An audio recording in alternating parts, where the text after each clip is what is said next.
여러분 안녕하십니까. 광복 80년을 맞는 올해의 뉴스데스크는 이곳 서대문 형무소 역사관에서 시작합니다.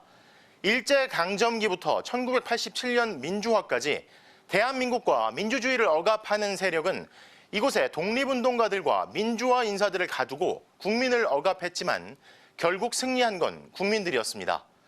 그런데 그렇게 바로 세운 국민이 주인인 나라가 또다시 위기에 처했습니다. 민주주의를 파괴하려는 내란 세력은 대한민국의 근간을 뒤흔들려 했습니다. 역사를 거꾸로 돌리려는 내란 세력은 국헌문란의 목적으로 폭동과 함께 내란을 일으켰고 지금도 사법체계를 무시하며 선동하고 동조자를 모으고 있습니다. 하지만 이 또한 우리 국민은 극복하고 이겨낼 겁니다. 뉴스데스크는 새해에도 여러분과 함께하겠습니다. 2025년 세계가 대한민국을 그리고 연대하는 시민들을 주목하고 있습니다. 새해 첫 소식 김수진 기자입니다. 3.1 만세운동은 최초의 시민혁명이었습니다. 농민과 하층민까지 대거 참여했고 여성들도 처음으로 조직을 만들어 힘을 보탰습니다. 그리고 공포된 임시헌장 제1조 대한민국은 민주공화제로 함. 대한민국은 1호부터 출발했습니다. 두 동강난 땅에서 참혹한 전쟁도 겪었습니다. 국가를 앞세운 통치자들은 국민을 억압했습니다. 화염병과 돌멩이를 던져 대통령 직선제를 쟁취했지만 민주주의는 완벽하지 않았습니다. 넥타이 부대로 상징되는 중산층 시민의 목소리에 노동자와 농민, 사회적 약자의 요구는 나중으로 밀렸습니다. 군사 독재를 막아내는 데는 유능하지만 사회의 다양한 요구나 이익을 표현하는 데는 조금 한계가 있는 민주주의 모델이었다고 볼 수 있어요. 신생 민주주의 국가 대한민국은 어쨌든 나아갔습니다. 근면한 국민들 덕에 경제는 번영했고 문화적 다양성을 뽐내며 성공을 눈앞에 둔 것 같았습니다. 하지만 광복 80주년을 앞두고 위기는 다른 얼굴로 왔습니다. 시대착오적인 대통령은 군대를 동원해 내란을 모의했습니다. 이번에도 저항에 나선 건 남녀노소 평범한 시민들, 노동자, 농민들입니다. 그리고 맨 앞줄에는 반짝이는 응원봉을 든 청년 여성들이 섰습니다.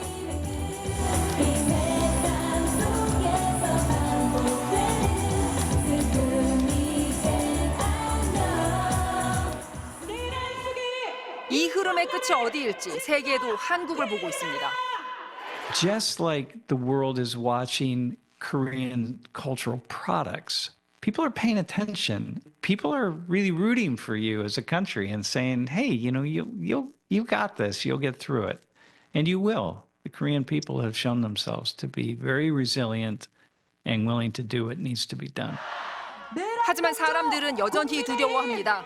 국민을 겁내지 않는 내란 세력이 계속 버티는 것은 아닌지, 슬픔이 쌓여 혐오가 극대화되는 건 아닌지, 이번에는 여성과 노동자, 장애인, 모든 사회적 약자의 목소리에도 귀를 기울이는 대한민국이 되기를 바라봅니다.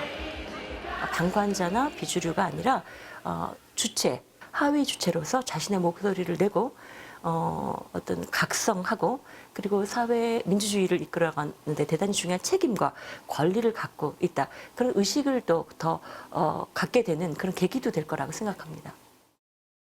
광장은 시민들로 가득합니다. 사고로 목숨을 잃은 이들을 애도하고 뒤에 남겨두는 사람 없이 서로의 곁에서 연대하겠다며 이렇게 나아가고 있습니다. MBC 뉴스 김수진입니다. MBC는 새해를 맞아 12.3 내란 사태를 비롯한 주요 정치 현안과 관련해 대국민 여론조사를 실시했습니다.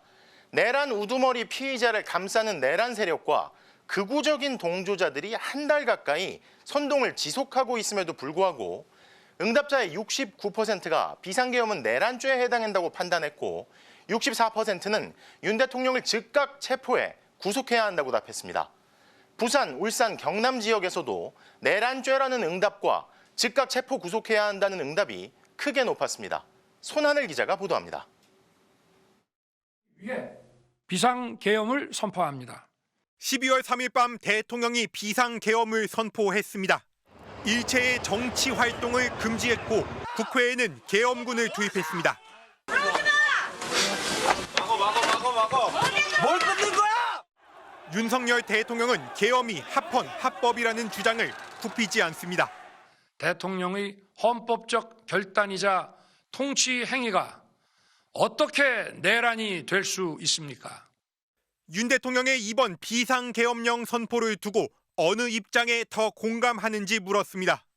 비상계엄령 선포와 군병력의 국회 침입은 내란죄에 해당한다는 응답이 69%로 국헌문란 목적이 없었고 국가 정상화를 내걸었으니 내란죄는 아니다라는 응답 28%를 2배 이상으로 앞섰습니다. 연령별로 보면 70대 이상을 제외한 모든 연령대에서 내란죄에 해당한다는 응답이 더 많았고 중도층에서도 내란죄라는 응답이 아니라는 응답의 3배를 넘겼습니다. 공조수사본부가 윤 대통령을 체포, 구속해야 하는지 물었습니다. 즉각 체포, 구속 수사해야 한다는 응답이 64%로 충분한 방어권을 보장해야 한다는 응답 32%의 2배였습니다. 대선 당시 윤 대통령에게 20%포인트 차 압도적 승리를 안긴 텃밭 부산, 울산, 경남마저도 내란죄라는 응답과 즉각 체포 구속해야 한다는 응답이 각각 크게 높았습니다. 윤 대통령은 비상계엄 선포가 정당했다는 근거 중 하나로 부정선거 의혹을 제기하고 있습니다. 이렇게 엉터리인데 어떻게 국민들이 선거 결과를 신뢰할 수 있겠습니까? 부정선거 의혹을 어떻게 생각하는지도 물었습니다. 부정선거는 없었다는 응답이 61%로 부정선거가 있었다고 생각한다는 응답 29%에 2배를 넘겼습니다. 모든 연령대에서 부정선거가 없었다는 응답이 더 높게 나타난 가운데 부정선거가 있었다고 생각한다는 응답은 국민의힘 지지층에서 65%로 높게 나타났습니다. MBC 뉴스 손하늘입니다. 대통령실의 고위급 참모진이 최상목 대통령 권한대행에게 집단 사의를 표명했습니다. 최 대행이 국회가 추천한 헌법재판관 후보자 2명을 임명한 것에 대한 항의 차원으로 해석되는데요. 심지어 일부 국무회의 참석자도 국무회의에서 최 대행에게 강하게 항의하며 사직 의사를 밝혔다는데 이러는 이유가 뭘까요? 이에 대해 야당은 12.3 비상계엄 선포 당시에는 입도 뻥끗 못하던 사람들이 내란을 단죄한다고 하니 사표까지 내가며 회방을 놓는다며 한마디로 가관이라고 비판했습니다. 구승은 기자입니다. 정진석 비서실장을 포함한 대통령실 수석급 이상 참모들이 일괄 사의를 표명했습니다. 새해 첫날 일정으로 국립현충원 참배에 나선 최상목 대통령 권한대행을 보좌한 뒤 1시간 만에 집단으로 사표를 낸 겁니다. 대통령실 참모들에 이어 김태규 방통위원장 직무대행도 사표를 냈습니다. 김 대행은 어제 국무회의에서 최상목 권한대행을 향해 상의도 없이 독단으로 결정했다. 총리와 달리 장관급 대행이 헌법재판관을 임명하는 건 월권이라고 강하게 비판한 것으로 알려졌습니다. 그러면서 국무회의 현장에서 사직서를 쓴 뒤 제출한 것으로 전해졌습니다.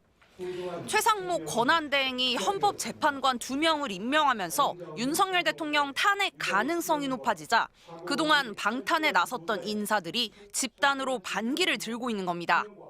한 여권 관계자는 국무위원과 대통령실, 여당, 정부 관계자들이 죄다 최 권한대행을 말렸다며 사의 표명은 배신자를 향해 사퇴하라는 항의 차원 아니겠냐고 말했습니다. 어저께 그 헌법재판관 임명 부분은 굉장히 유감스러운 부분이고 그에 따라서 뭐 책임과 평가 이런 부분은 피하지 못하고. 대통령실 참모들은 불과 며칠 전까지만 해도 전혀 다른 행보를 보였습니다. 윤 대통령이 제주항공 여객기 참사에 국민과 함께하겠다는 글을 남긴 지난달 29일 대통령실 참모들은 긴급 회의를 열고 24시간 비상대응 태세를 유지하겠다고 최 대행에게 보고했습니다. 그러다가 최 대행이 헌재 재판관을 임명하자 태도가 돌변한 겁니다. 더불어민주당은 12.3 비상계엄 사태에는 입도 뻥끗 못하던 자들이 내란 단죄에는 사표까지 내가며 회방을 놓는 모습이 한마디로 가관이라고 비판했습니다. 최 대행은 기재부 공지를 통해 지금은 민생과 국정 안정에 매진해야 할 때라며 사표 수리 계획은 없다고 잘라 말했습니다. MBC 뉴스 구승입니다. 이번 참사의 피해를 키운 원인으로 지목된 것 중 하나가 로컬라이저 설비인데요. 언뜻 보기엔 흙더미처럼 보이는 둔덕 안에 19개의 콘크리트 기둥이 촘촘히 박혀 있었던 것으로 MBC 취재 결과 확인됐습니다. 보기보다 훨씬 단단했던 셈인데 지난해 개량공사 과정에선 콘크리트 상판도 추가로 얹은 것으로 드러났습니다. 장슬기 기자가 단독 보도합니다. 사고기가 부딪힌 건 대략 2m 높이의 둔덕입니다. 둔덕 위에 설치한 작은 막대 모양의 장비가 항공기 착륙을 돕는 로컬라이저입니다. 결국 이 둔덕은 로컬라이저를 잘 고정시키려고 만든 받침대인 셈입니다. 겉모습만 보면 단순한 흙더미 같지만 이 둔덕 안에는 콘크리트 기둥 19개가 박혀 있습니다. 기둥 하나의 폭은 30cm, 높이는 1.65m입니다. 활주로 정면에서 보면 기둥처럼 보입니다. 그런데 옆에서 보면 그 가로폭이 2.3m에 달합니다. 널찍한 판자 모양으로 콘크리트 벽을 촘촘히 세워둔 겁니다. 25kg짜리 안테나를 지지하는 힘이 그렇게까지 탄탄하게 고정할 필요가 있었나 하는, 약하게만 만들어 놨으면 활주로 코앞에다가 갖다가 붙여놔도 되는 건데 원래. 이 19개 콘크리트 기둥은 지난 2007년 무안공항이 처음 문을 열었을 때 설치된 것으로 알려졌습니다. 최초에 우리 준공됐을 때도 둔덕 형태의 그 시멘트 지지대가 그 안에 들어가 있는. 특히 이 구조물을 처음 만들었을 당시엔 기둥 높이가 1.9m로 지금보다 더 높았던 것으로 확인됐습니다. 이 때문에 둔덕의 윗부분으로 콘크리트 기둥이 일부 노출될 정도였습니다.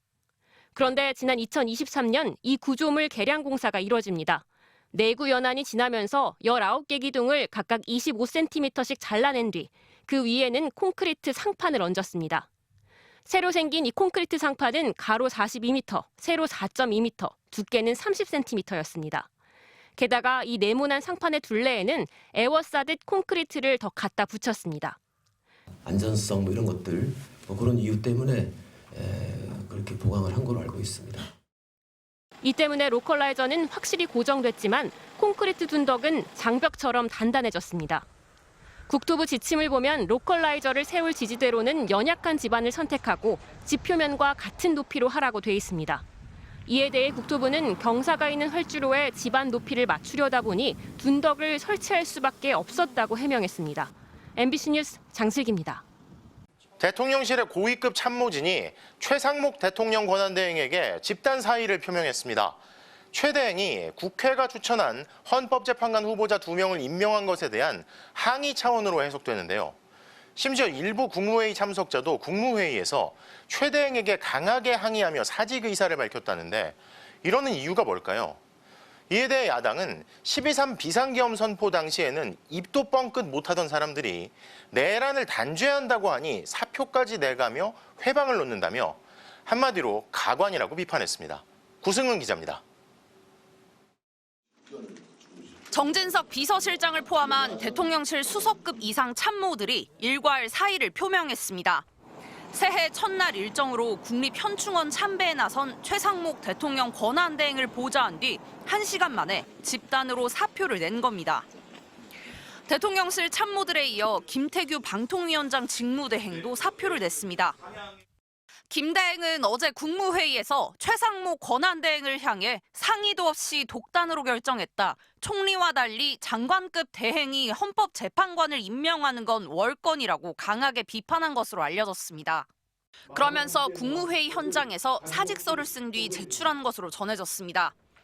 최상목 권한대행이 헌법재판관 2명을 임명하면서 윤석열 대통령 탄핵 가능성이 높아지자 그동안 방탄에 나섰던 인사들이 집단으로 반기를 들고 있는 겁니다. 한 여권 관계자는 국무위원과 대통령실, 여당, 정부 관계자들이 죄다 최 권한대행을 말렸다며 사의 표명은 배신자를 향해 사퇴하라는 항의 차원 아니겠냐고 말했습니다. 어저께 그 헌법재판관 임명 부분은 굉장히 유감스러운 부분이고 그에 따라서 뭐 책임과 평가 이런 부분은 피하지 못하고. 대통령실 참모들은 불과 며칠 전까지만 해도 전혀 다른 행보를 보였습니다. 윤 대통령이 제주항공 여객기 참사에 국민과 함께하겠다는 글을 남긴 지난달 29일 대통령실 참모들은 긴급 회의를 열고 24시간 비상대응 태세를 유지하겠다고 최대행에게 보고했습니다. 그러다가 최대행이 헌재 재판관을 임명하자 태도가 돌변한 겁니다. 더불어민주당은 12.3 비상계엄 사태에는 입도 뻥끗 못하던 자들이 내란 단죄에는 사표까지 내가며 회방을 놓는 모습이 한마디로 가관이라고 비판했습니다. 최대행은 기재부 공지를 통해 지금은 민생과 국정 안정에 매진해야 할 때라며 사표 수리 계획은 없다고 잘라 말했습니다. MBC 뉴스 구승입니다.